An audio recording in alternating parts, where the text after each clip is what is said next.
Hello दोस्तों, careful service centre में आपका स्वागत है।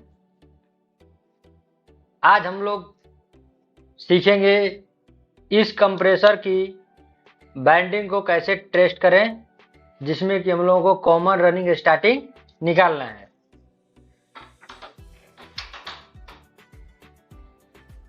कॉमन रनिंग स्टार्टिंग इस कंप्रेसर से हम लोगों को निकालना है, जिसमें कि आप यहाँ पे देख सकते हैं। यहाँ पे 3 टर्मिनल दिया हुआ है, जिसमें से कोई भी एक कॉमन होगा, एक रनिंग होगा, एक स्टार्टिंग होगा। तो आज हम लोगों को इसी कॉमन रनिंग स्टार्टिंग तीनों टर्मिनल से आज हम लोगों को इसमें ट्रेस करना है। कैसे हम लोग ट्रेस करें, इसमें कॉमन कौन सा है, रनिंग कौन सा है, स्टार्टिंग कौन सा है। तो कॉमन रनिंग स्टार्टिंग ट्रेस करने के लिए दोस्तों हमारे वीडियो पे पूरा बने रहें, पूरा देखें, स्किप ना करें, ताकि आपको अच्छे तरीके से पता चल सके कि इसमें कॉमन रनिंग स्टार्टिंग कैसे ट्रेस किया जाता है, जिसमें कि आप लोग दोस्तों पूरा वीडियो देखें, ध्यान से देखें। ओके दोस्तों, चलते हैं अब वीडियो की तरफ। तो जिसमें आज हम लोग कंप्रेसर का टर्मिनल टेस्ट करेंगे, कॉमन रनिंग स्टार्टिंग, जैसे कि हमने आपको पहले बताया था।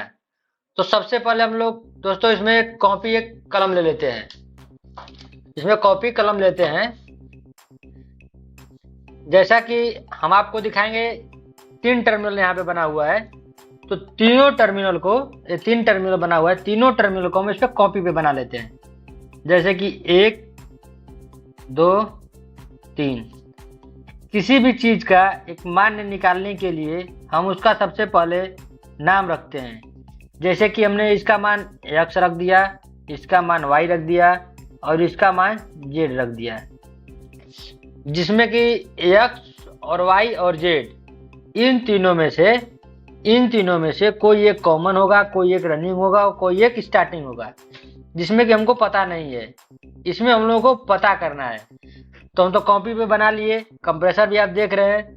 तो इसके बाद में हम लोगों को चाहिए क्लैंप मीटर या मल्टीमीटर, जिसमें हमको कंटिन्यूटी मोड दिया हो। ओके दोस्तों, ये देखिए हम लोग अब मल्टीमीटर ले चुके हैं। ये देखिए हमारा ये मल्टीमीटर है। अब इसमें देखिए कंटिन्यूटी मोड कहाँ पे दिया हुआ है। देखिए कंटिन्यूटी मोड यहाँ पे वैल्यूम का निशान है, कंटिन्यूटी मोड यहाँ पे दिया हुआ है। इसको हम लोग प्यार से कंटिन्यूटी मोड पे कर लेते हैं। अब कंटिन्यूटी मोड पे करने के बाद में हम इन दोनों पार्ट को एक में सटाएंगे, जिसमें कि बीप की आवाज़ और इस डिस्प्ले पे कोई मेंशन होना चाहिए। देखिए हम इसको टच करते हैं, बीप की आवाज़ आ रहा है, इसमें भी मेंशन हो रहा है, मतलब हमारा कंटिन्यूटी मोड सेट हो चुका है। अब जिसमें कि हम लोग ये तीनों टर्मिनल हैं, जैसे कि तीनों टर्मिनल पे जिसका हम लोगों ने नाम रखा है XYZ, तो इसका नाम हम लोगों ने X रखा है और इसका नाम Y रखा है और इसका नाम हम लोग Z रखे हैं। तो XYZ। तो सबसे पहले हम लोग एक प्राप को X पे रखते हैं और दूसरे वाले को Y पे रखते हैं, जिसका मान 30 आ रहा है, मतलब 30.1, मतलब 30 आ रहा है। तो हम लोग कॉपी पे लिख लेंगे जिसका मान, इसका मान और इसका मान, इन दोनों का मान 30 आ रहा है। जैसे कि हम लोगों ने चेक किया अभी x का मान और y का मान देखिए 30 आ रहा है। x और y का मान 30 आ रहा है, तो हमने 30 यहाँ पे लिख लिया। अब उसके बाद में हम लोग चेक करेंगे x और z को। x और z को चेक करने के बाद में हमारा मान 14.7 आया, जिसमें कि x और z का मान 14.7 आया। अब इसी प्रकार z और y का मान निकालेंगे, जिसमें z का मान और y का मान, देखिए z का मान और y का मान हम लोग यहाँ पे प्राप्त कुछ देर तक लगा के रखेंगे ताकि मेंशन सही से हो जाए। इसमें 16.2 आया, जिसमें z और y का मान 16 पॉइंट आया है, इसमें 16.2 आया था।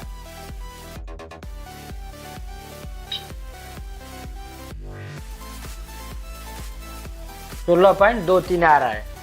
ठीक है, 16 हम लोग मान लेते हैं इसका, 16.2। अब दोस्तों यहाँ पे समझने की बात है, एक्स और वाई और जेड,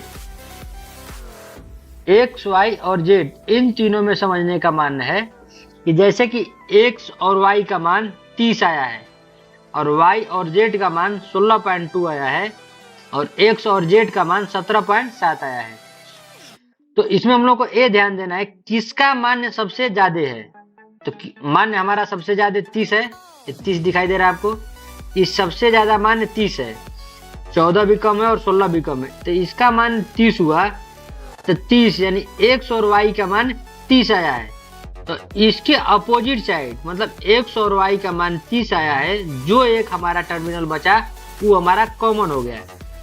एक्स और वाई का मान 30 आया यानी सबसे ज्यादा आया, उसके बाद में हमारा सबसे मतलब जो एक अलग में बचा उसका मान जो भी आया हो तो हम लोग इसमें कॉमन हो गया।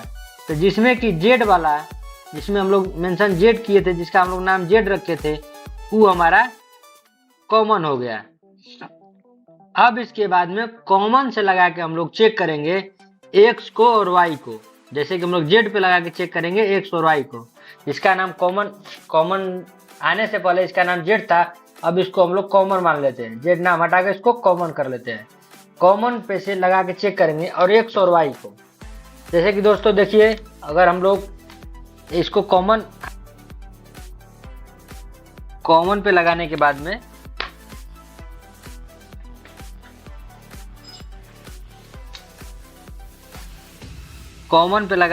में अब हम लोग y पे लगाते हैं। देखिए y का मान 17.4 आ रहा है, यहाँ पे 17.4 आ रहा है। अब इसको कॉमन से हम लोग x पे लगाएंगे। ठीक है दोस्तों, कॉमन से हम लोग x पे लगाएंगे, जिसमें 14.7 आ रहा है। ठीक है, जिसमें 14.7 आ रहा है।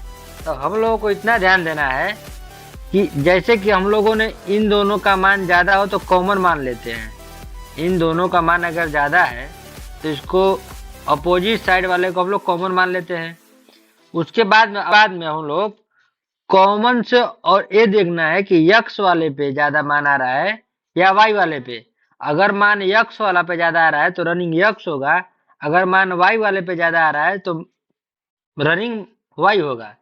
जिसमें कि यहाँ पे रनिंग वाला टर्मिनल जिसमें कि सी और वाई वाला है, तो जिसमें हम सी को तो पहले ही कॉमन मान चुके हैं, तो इसके बाद में बचा वाई, तो वाई वाले को हम लोग रनिंग मान लेते हैं और जो एक टर्मिनल बचा उसको हम लोग स्टार्टिंग मान लेते हैं।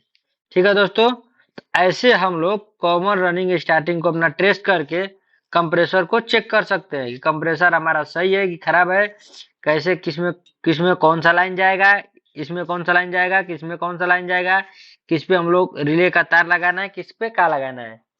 ओके दोस्तों, अगर हमारा वीडियो अच्छा लगा हो तो हमारे चैनल को सब्सक्राइब, वीडियो को लाइक और अपने दोस्तों के साथ शेयर करें। ओके दोस्तों, मिलते हैं अगली वीडियो।